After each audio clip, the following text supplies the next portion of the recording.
Geliefdes, ek lees vir ons saam. Nou gaan ek na hom toe wat my gestuur het, en tog vra niemand vir my, waar gaan u heen nie?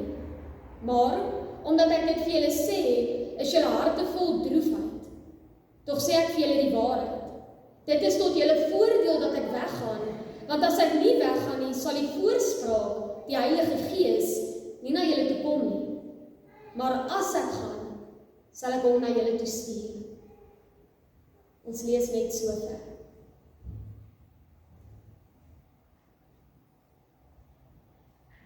Geliefdes, daar's 'n bekende Afrikaanse gesegde wat lui, elke donker wolk het 'n silwer rand. Dit beteken, selfs in moeilikheid, selfs in pynlike omstandighede, is daar nog steeds rede om te hoop. Nou die waarheid is natuurlik, dat wanneer ons binne in hierdie donker wolk is, sien ons nie altyd die silwer rand raak nie. Ons voel die verlies. Ons is bewus van ons pyn en van ons omstandighede, en daarom staar ons onsself vas in die donker wolk. In Johannes 16 kom Jesus egter vanoggend en hy kom gee aan hierdie gesegde 'n nuwe, of dan nou 'n goddelike betekenis. Wanneer Jesus in Johannes 16 met die disippels praat, dan sê hy vir hulle dat hy van hulle gaan weggaan. Wanneer die disippels hierdie woorde hoor, dan voel dit of hulle vasgevang is binne in 'n donker wolk. Onthou, die disippels het vir 3 jaar saam met Jesus geleef. Hulle het hom hoor preek. Hulle het gesien dat hy wonders doen. Hulle het by hom geleer. Hy was hulle rabbi, hulle leermeester. Maar nou kom verander alles. Want nou kom sê Jesus vir hulle in vers 5, nou gaan ek na hom toe wat my gestuur het. Met hierdie woorde is Jesus besig om afskeid te neem van die disippels. Hy begin praat van weggaan, van lyding, van sy kruisiging, van sy dood, van die feit dat die disippels nie meer langer by hom kan wees nie. Die disippels hoor Jesus se woorde. Hulle hoor dit en skielik voel alles donker. Die disippels staar so vas in Jesus se weggaan, dat hulle uiteindelik nie die silwer rand in Jesus se woorde kom raak hoor nie. Die disippels hoor Jesus gaan weg, maar hulle hoor nie dat Jesus met hierdie selfde woorde ook reeds sy opstanding, sy hemelvaart en sy verheerliking kom aankondig nie. Die disippels hoor nie dat Jesus na sy lyding gaan opstaan uit die dood en gaan sit aan die regterhand van God ons Vader nie. Die disippels hoor dit nie. En daarom is Jesus se woorde in Johannes 16 nie net vir hulle 'n teleurstelling nie. Dit is 'n krisis. Want wat nou? Wat moet die disippels sonder Jesus doen? Hulle hele lewe is rondom hom gebou. Hulle hoop en hulle toekoms lê in hom. Gemeente, Jesus is besig om afskeid te neem van die disippels, maar hulle is nog nie reg daarvoor nie. Hulle verstaan nie hoekom dit nodig is dat hy moet weggaan nie. Hulle verstaan nie hoekom hulle vir 3 jaar alles saam met hom gedoen het, maar nou kan hulle nie meer saam met hom wees nie. Die disippels verstaan nie wat Jesus se hemelvaart beteken nie, en tog hou Jesus vol. Ek gaan weg. Hierdie afskeidswoorde van Jesus vul dan uiteindelik die disippels met droefheid, volgens vers 6. Hierdie woorde maak hulle nie net 'n bietjie hartseer nie, maar die wete dat Jesus van hulle af weggaan, vul hulle hele binneste met diep verlies. Hierdie woorde oorval hulle met hartseer, want hulle leermeester gaan dan nou weg, en hulle verstaan nie waarheen of waarom nie. Gemeente, dit is juist binne in hierdie donker wolk, dat Jesus dan vanoggend iets besonders vir die disippels kom uitwys. Hy kom sê vir hulle vanoggend in vers 7, dit is tot julle voordeel dat ek weggaan. Met hierdie woorde kom wys Jesus vir die disippels, dat selfs binne in hierdie donker wolk waar die disippels nou is daar ook nog steeds 'n silwer rand.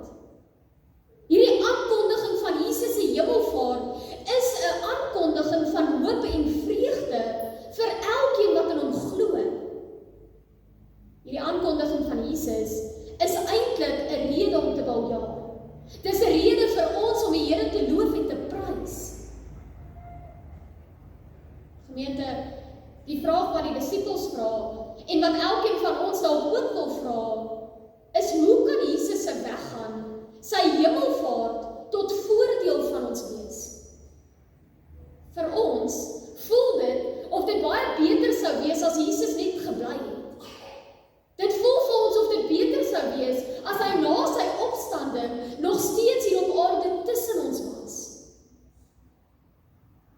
In Jesus se afskeidswoorde in Johannes 16 kom help hy ons uiteindelik om te sien dat daar 'n hele paar redes is waarom sy hemelvaart tot voordeel is vir die kerk, maar ook vir elkeen van ons. Die eerste rede is, wanneer Jesus gaan, dan gaan hy om vir elkeen van ons plek gereed te gaan maak in die hemel. In Johannes 14 vers 2 kom sê Jesus, in die huis van my pa is daar baie woonplek. Ek gaan om vir julle plek gereed te gaan maak. Die disippels hoor Jesus se woorde in Johannes 16 en dan dink hulle Jesus verlaat hulle vir altyd en sonder rede. Maar natuurlik is dit nie waar nie. Want met Jesus se hemelvaart is hy eerder besig om die disippels en ook elkeen van ons vooruit te gaan. In Johannes 14 vers 3 sê Jesus, as ek gegaan het en vir julle plek gereed gaan maak het, dan kom ek terug om julle te kom haal, sodat julle ook kan wees waar ek is. Nadat Jesus die dood en die sonde oorwin het, nadat hy elkeen van ons se redding en ons verlossing kom verseker het, gaan hy na die Vader toe, nie as 'n verslaane mens nie, maar as die oorwinnende middelaar, as die verlosser wat aan elkeen van ons die ewige lewe kom gee het, deur sy verlossingswerk aan die kruis. Jesus se hemelvaart beteken daarom nie dat Jesus van die kerk vergeet het nie. Sy hemelvaart beteken juist dat hy van ons onthou het, want hy gaan dan om vir ons 'n ewige woning voor te berei. Daarom is Jesus se weggaan nie die einde van ons hoop nie. Die wete dat hy opgevaar het na die hemel toe, is glad nie 'n donker wolk nie. Nee, Jesus se hemelvaart, Jesus se weggaan, is die silwer rand om die donker wolk. Want daarin sien ons dat God se wil geskied. Ons sien in Jesus se hemelvaart dat God getrou is aan al die beloftes wat hy reeds aan ons kom maak het. Gemeente, is belangrik dat ons sal besef dat Jesus opgevaar het en vandag nog sit aan die regterhand van God ons Vader. Dit is tog wat die Bybel vir ons leer. Dit is tog wat ons as gelowiges bely.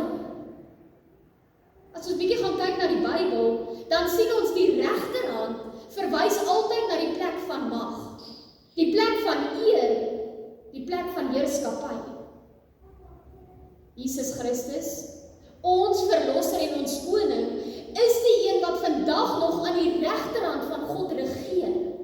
Hy is die een wat opgevaar het, sodat hy daar die wil van God kan laat geskied. Dit beteken, vanuit die hemel is God vandag nog steeds die regeerder oor sy kerk. Vanuit die hemel is Jesus Christus nog steeds die ewige koning, wat op die troon sit en wat alles bestuur volgens God se wil. Daarom, geliefdes, kan Jesus se hemelvaart nooit 'n verlies vir die kerk wees nie. Dit is 'n troos. Dit is voordelig. Dit is die silwer rand rondom die donker wolk. Jesus se afskeidswoorde in Johannes 16 vers 5 tot 7 kom bevestig aan elkeen van ons. Ons verlosser leef en ons verlosser regeer vandag nog steeds. Jesus Christus leef. Jesus Christus regeer. Jesus Christus tree vir elkeen van ons in by die Vader volgens die skrifte. Met Jesus se hemelvaart het hy tog nie opgehou om die middelaar te wees nie. Want wanneer ons swak is, wanneer ons struikel, Wanneer ons sonde ons aankla, staan Jesus Christus vir ons in as hoëpriester by God ons Vader. Gemeente, ons het nie net 'n verlosser wat een keer vir ons gesterf het nie. Ons het 'n lewende verlosser wat nou reeds in die hemel regeer, wat nou reeds vir my en vir jou pleit, wat nou nog steeds sy kerk bewaar en versorg, totdat hy die dag terugkeer om ons te kom haal. Vanuit ons teksgedeelte sien ons egter dat daar 'n tweede rede ook is vir waarom Jesus se hemelvaart voordelig is. Jesus sê vir ons vanoggend in vers 7, dit is tot julle voordeel dat ek weggaan, want as ek nie weggaan nie, dan sal die voorspraak, die Heilige Gees, nie na julle toe kom nie. Maar as ek gaan, dan sal ek hom na julle toe stuur. Gemeente, God se plan was nooit dat Jesus Christus vir altyd hier op aarde tussen ons moes wees nie. Dit was God se plan en ook sy wil, dat Jesus Christus moes kom, sodat elkeen wat in hom glo, die ewige lewe kan kry. Volgens Johannes 3 vers 16. Deur Jesus se dood, deur sy opstanding, deur sy hemelvaart, ontvang elkeen van ons wat glo die ewige lewe. So word hierdie belofte van God dan ook vervul. Want Jesus Christus het homself verneder. Hy het homself verneder deur die gestalte van 'n mens aan te neem en tussen ons te kom woon. Maar God se plan was nie dat Jesus vir altyd in hierdie vernedering hier op aarde moes bly nie. God se plan was van die begin af eerder dat Jesus na sy kruisdood en sy opstanding verheerlik sou word deur aan die regterhand van God ons Vader sou gaan sit. Gemeente, presies net dit gebeur met Jesus se hemelvaart. En daarom, as Jesus aan die kruis sterf, dan sterf hy nie omdat mense besluit het hy moet doodgaan nie. Jesus sterf primêr omdat dit God se wil is dat hy moet sterf. Jesus sterf want dit is deur sy kruisiging en sy opstanding dat ek en jy die ewige lewe kan kry. Jesus sterf. Hy staan op uit die dood en hy vaar op na die hemel om vir my en vir jou plek gereed te gaan maak in die hemel. En net so is dit dan ook God se wil dat die Heilige Gees uitgestort moet word na Jesus se hemelvaart. Die Heilige Gees word uitgestort oor elkeen van ons wat glo, omdat dit God se wil is dat die Heilige Gees ons vandag nog moet lei in die waarheid van God. Die doel vir die uitstorting van die Heilige Gees was daarom nooit om vir Jesus Christus te vervang nie. Die Heilige Gees kom eerder en hy kom lei ons in die waarheid van God, soos wat God dit reeds in sy woord aan ons geopenbaar het.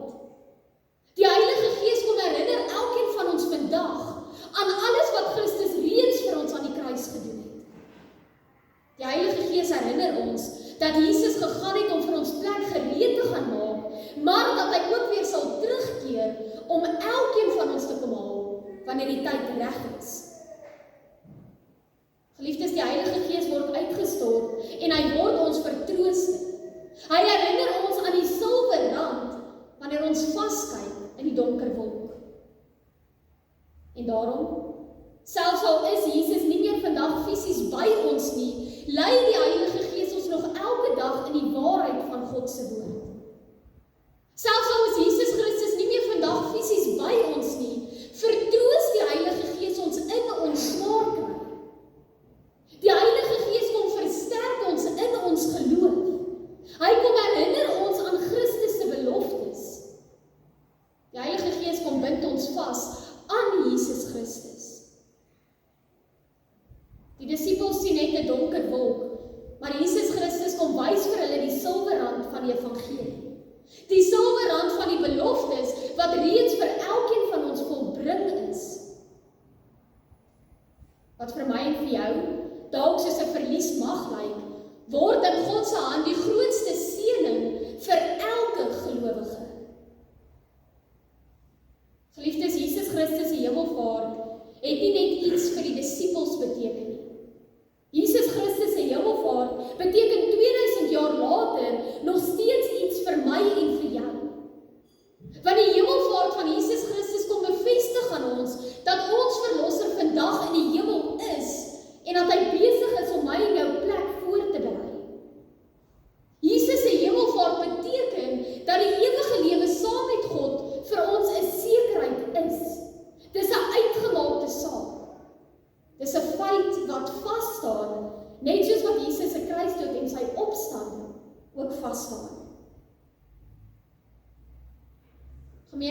ons daarom donderdag aand Jesus se hemelvaart kom herdenk, dan doen ons dit nie net om een geskiedkundige oomblik te onthou nie.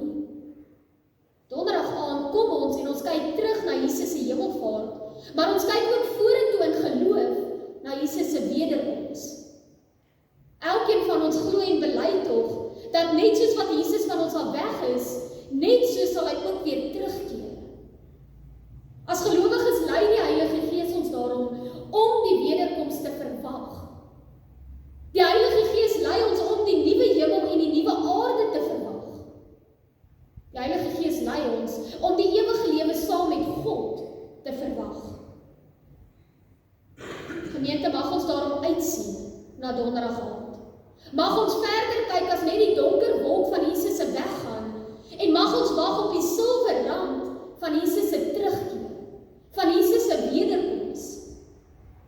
Want gemeente, Jesus se hemelvaart kom bevestig aan elkeen van ons dat ons 'n plek in die hemel het, dat ons 'n middelaar het wat vir ons intree by God ons Vader en dat elkeen van ons ook die Heilige Gees het. Daarom, geliefdes, is daar geen rede tot droefheid nie, maar net rede tot lofprysing en aanbidding. Amen.